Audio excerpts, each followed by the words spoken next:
Beware the Ides of March. Do we have to worry about the Ides of March in the Southern California housing market? In William Shakespeare's telling of the tale, Julius Caesar heard from a soothsayer, beware the Ides of March. On March 15th, Brutus assassinated Julius Caesar. It is a day that lives in infamy. And we found an interesting trend in the data for the Ides of March in Southern California that we're going to share with you. Oh, and make sure you stick around to the end because we're going to run through a new statistic. Price decreases. Hey there, Christian Walsh, real estate agent with Wire Associates. We have been helping buyers and sellers make the best data-driven decisions in this crazy market. So if you're ready to dive into the single-family and multifamily numbers and Altos Research reports for LA, San Diego, Riverside, Orange County, Ventura, and San Bernardino, hit that like button and let's get started. Taking a look at interest rates from our buddies at Freddie Mac, we can see that there's something interesting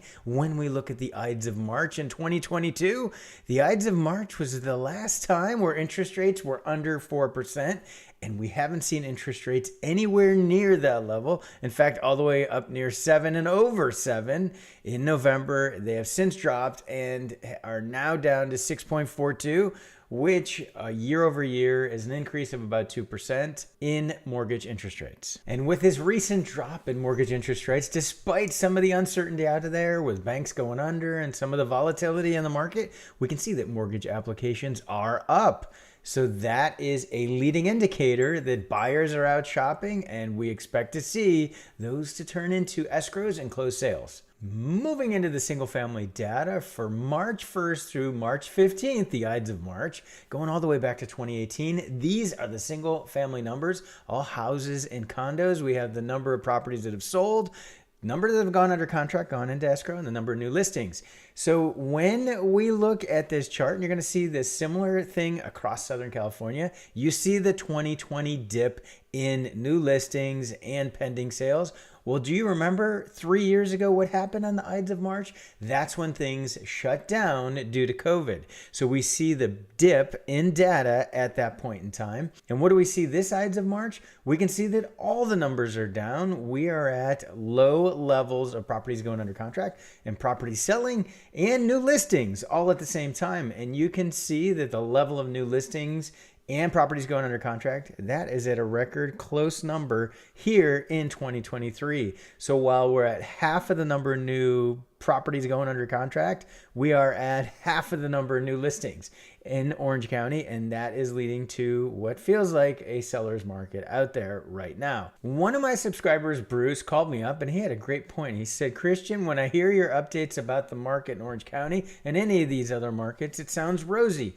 but is everything coming up rosy? When I talk to real estate agents out there in the market in Orange County, they say that it's slow and things are terrible. How can those both possibly be right? And that's a great question, Bruce. It can be differences in areas within the county. It's also differences in price point. Certain price points are moving faster. And it could also just be some of the people you're talking to are pessimists. Because sales are so slow, they're negative about the market, but properties that are listed are being snapped up.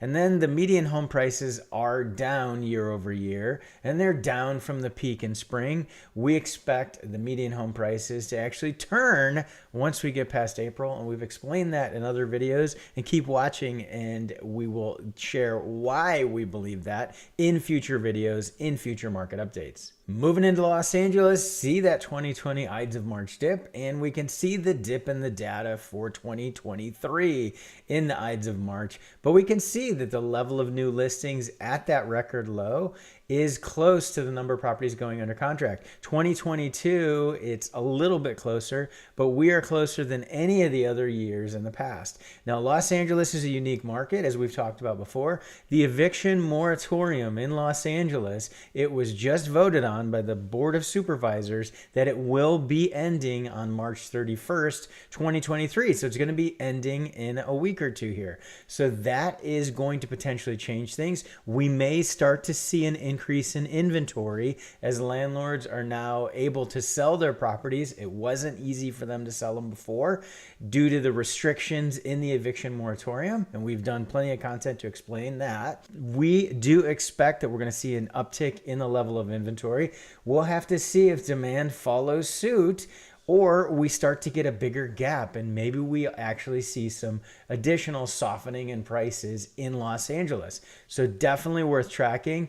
We actually are now based in Los Angeles as well. We have an office in Newport Beach and an office in Beverly Hills so that we can help sales in Los Angeles, particularly with landlords who have properties to sell. So reach out if you'd like more information on that. Riverside, no difference here, although we can see that once the number of new listings dipped in 2020, it never really recovered, and it is, of course, again, way down for 2023. So that's what's different about this market, to see as interest rates went up, to see that while demand dropped, supply dropped as well. Reason being, one of the major reasons is a lot of folks have homes at much lower rates than today. So there isn't a big reason for them to want to sell. You don't want to give up a 2.5% or 3% interest rate to go ahead and take on a 6.5% interest rate. Doesn't make much sense unless there's a very compelling reason. So that's why we're seeing low inventory, and that is affecting the market. Again, the gap between the number of new listings and pending sales is tight here in Riverside. Not as tight as 2021, but tighter than the other years. So it feels like a seller's market, even though the number of sales is down. San Bernardino, another market where inventory dropped in 2020 and has stayed low and is at half of where it normally would be in 2023. Now, part of this is could be attributed to some of the weather that San Bernardino has been dealing with. Obviously, not all of San Bernardino was under snow, but there were mountain areas where there was no way that a transaction was going on. No new listings, no new sales, so that certainly affected the number. We can see that there's actually the twist. There are more properties under contract than there are that have been listed. So this is definitely a tight market. And in fact, when we ran the median home price in our last market update, this is the one market in Southern California, San Bernardino, where we saw an increase year over year in the median home price, an increase of about 1.1%. It is a hot market, despite it being so cold there recently. Stupid dad joke, I know. Ventura, a market that's always all over the place and had the biggest drop in median home price, about a 7% drop year over year. Definitely a spot where there's just fewer sales going on because there's fewer buildings and homes there than there are the rest of the counties. And we see a big drop in the number of properties going under contract. This is one of the few where there's actually fewer properties going under contract than sales. So what that means to me is that this is a market where the sales numbers will continue to drop. In the other markets where we saw pending sales above closed sales, those are markets where we're going to see more closings in the future. So this is one where numbers are continuing to drop. And again, median home price has continued to drop. So demand is way down in Ventura right now. Will it spread to other counties? We will have to track it and see. In San Diego, another one where new listings dropped in 2020 and never recovered to a level even close and are way down. We actually have a similar twist here, number of properties going under contract versus new listings. Email newsletter subscribers, they get these charts. They can look at these numbers closer. Again, despite the low demand that's out there with this low supply, this is going to feel like a seller's market. Although we're going to show you in the Altos Research report something new in San Diego that actually surprised us. And don't forget, we're real estate agents based in Southern California. We have an office in Newport Beach and an office in Beverly Hills. We can help you whether you're looking to buy or sell. Reach out and let's discuss a plan that will work for you. Moving into the multifamily data numbers for those real estate investors out there, this is one of the only places you're going to get these numbers. Diving in, we can see 2020 things did shift as just like they did in single family, maybe not as dramatically, but we're seeing in 2023 a similar trend in Orange County where the number of new listings are down and the number of pending sales are down. And multifamily properties are definitely rate sensitive, but for a different reason than single family. So a single family home, if someone is moving into it to live in it, it's about affordability. For an investment property, it's about cash flow.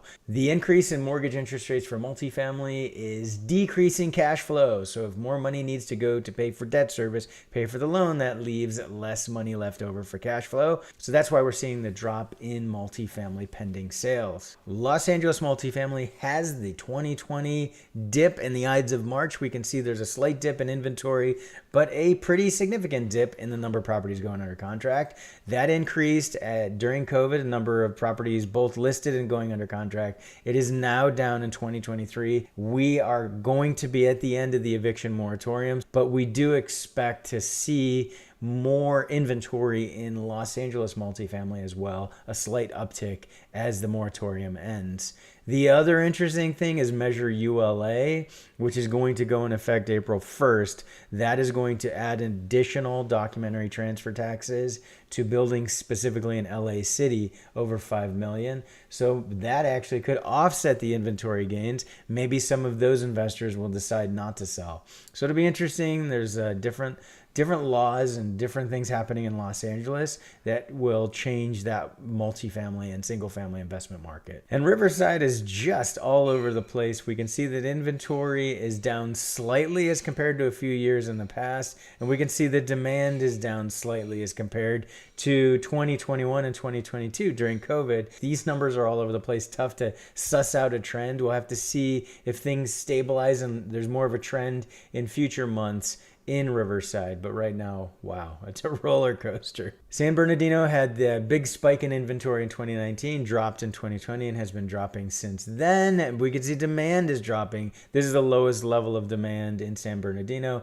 Again, maybe can be attributed to the weather and also definitely attributed to the interest rate. So hot interest rates and cold weather do not lead to a lot of sales in San Bernardino. And Ventura multifamily, we can see that numbers are down as compared to years past. We in fact had no new listings come to the market in the beginning of March in 2023. San Diego, a different trend. We do see the dip in 2020 in listings and demand, but then there was an increase in the number of new listings, and that has since dropped. We're at record low for new listings. As you can see, the gap between pending sales and new listings is at its lowest level, and the 28 properties going under contract is not too different from going back to 2018 through 2020. So this is a normal market from a demand level, but from a listing level, extremely low. So this is the most seller's market for multifamily in San Diego this time of year that we've had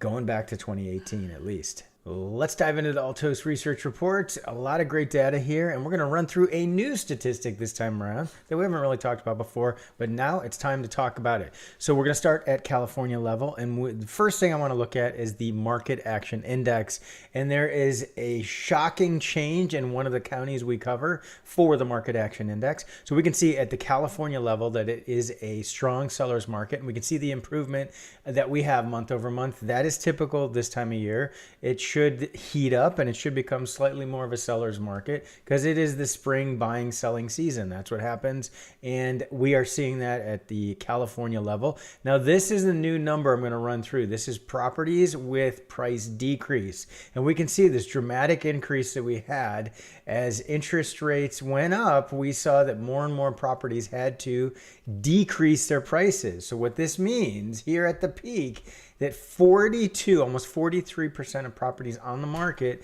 decreased their price in order to eventually sell, or some of them went off the market and didn't sell, but that's the number of properties. So almost 50%, so almost 1 out of 2 properties had to decrease their price or did decrease their price at that point in time. And we could see that that number dropped. That was a record in the state of California, going all the way back to 2018. We can see it has dropped. It is now down to 25% of properties. And that is definitely a number that's closer to 2020, and it's below 2019. It's above the crazy sellers markets of 2021 and 2022. But it is relatively normal right now in the market, the number of properties that are decreasing prices. Take a look at its peak where it turned and that started to decrease. We're going to see an interesting trend. I'm going to see if you can guess what it is that caused it. Moving on to Orange County, again, strong sellers market. We see the increase in the Market Action Index. And let's go ahead and look at properties with a price decrease. That has dropped significantly. About 1 in 5 properties right now are going to do a price decrease, or are doing a price price decrease. That is below 2020 and below 2019. So while it's above the crazy hot years, it's below normal years. And then let's see where it turned. Looks like around November is where that turned, and we started to see price decreases decrease. I hope that makes sense. And you're subscribed to these, right? You're getting all these reports. We have a link below so you can do that. You're missing out if you don't enter your city or zip code and subscribe, because it comes to you every week and you can see what's going on in your neck of the woods. Los Angeles Market Action Index increased, so it's a strong seller's market. Again, these aren't surprises, but there is a surprise coming up. Oh, and what do we have here? Around a similar time we saw that peak and it dropped. And about 22% of properties are doing a price decrease, about 1 in 5-ish, similar to Orange County, and similar to Orange County in this respect that is below 2019. And it shows that supply and demand are in check because the number of properties that are reducing prices is dropping. If the supply were to exceed demand, like we saw here, we saw that craziness happening there. The supply was going up, and you've seen the inventory charts where it went up. When the inventory went up and demand wasn't keeping up, that's when we had more properties decrease their price, and it has turned in that November-ish date. Moving on to Riverside, slight seller's advantage for the market, but it's a stronger seller's market than it was a month ago. Similar trend where we can see that they got all the way up to 46, almost 47%, almost 1 out of every 2 properties was dropping its price. And that has since changed around that November time period. Interesting, huh? Keep seeing that. And it has dropped. We're still at a pretty high level, almost 1 in 3 need to do price decreases. You can see going back, it isn't too far off of 2019 for price decreases. San Bernardino, again, slight seller's advantage in this market. This is one where we saw the median home price go up year over year. The only of the Southern California counties at this point in time to have that happen. The others were down year over year. Similar tale where we can see that the price reductions have stopped. Another market where it was almost half were doing price reductions. Looks like it peaked around that November time. What could it be? Any guesses? Ventura, despite kind of the crazy numbers being all over the place, we can see that it's a strong seller's market right now in Ventura. And the price decreases have dropped. What's interesting is they went down in February to a peak and then went up a little bit. Now, this is the 7-day average, so it's a little choppier. But it's still about 1 in 5 doing price decreases, which is lower or around the same level of 2020. Let's see where it turned. Oh, interesting. This one turned a little earlier and then continued to drop starting that November date. And our last one, San Diego. And here's where I was surprised. On our last one, San Diego, this is the market that surprised me. We have a strong seller's market. No denying that. It's continued to be a strong seller's market. But the market action index actually decreased very slightly, didn't go up like the other markets. So that is an interesting trend. This is the first time we've seen any sign of a slowdown as compared to the other counties. So we're going to have to keep tracking this to see if maybe San Diego turned a corner. And the properties with price decreases, we can see that, again, that drop started around November.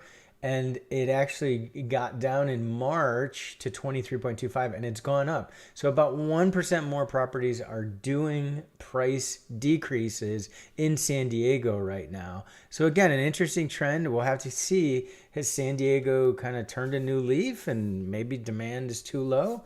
You'll have to watch and see what happens in the months ahead. So here's the answer to the quiz, and let's see if you got it right. What happened in that November time period where suddenly the market turned and price decreases started to go down?